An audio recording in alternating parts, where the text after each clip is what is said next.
नात्यांचं गणित भावनांमध्ये अडकल्यास ते शब्दांमधून सोडवणं महाकठीण जातं. जे आपल्याबद्दल गैरसमज करून घेतात त्यांना समजावण्यात आणि आपला वेळ वाया घालवण्यात अर्थ नसतो.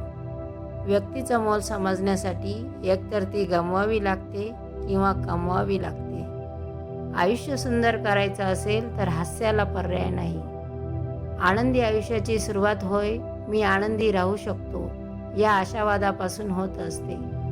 आधी स्वतःला ओळखावे, मग दुसऱ्यांची पारख करणे सोपे जाते. ज्यांना काळजाचे घाव आणि डोळ्यांतील भाव कळतात त्यांच्याशी जोडलेल्या नात्यालाच खरा अर्थ असतो. आपण आयुष्यातील वाईट आणि नकारात्मक गोष्टी काढायला सुरुवात केली की चांगल्या गोष्टींसाठी आपोआप जागा तयार होते. थोडं तुझं थोडं माझं असा सुसंवाद जिथं असतो ते घर खऱ्या अर्थाने घर असतं. जीवनाचा प्रवास जरी प्रत्येकाचा सारखा असला तरी अनुभव मात्र वेगवेगळा असू शकतो.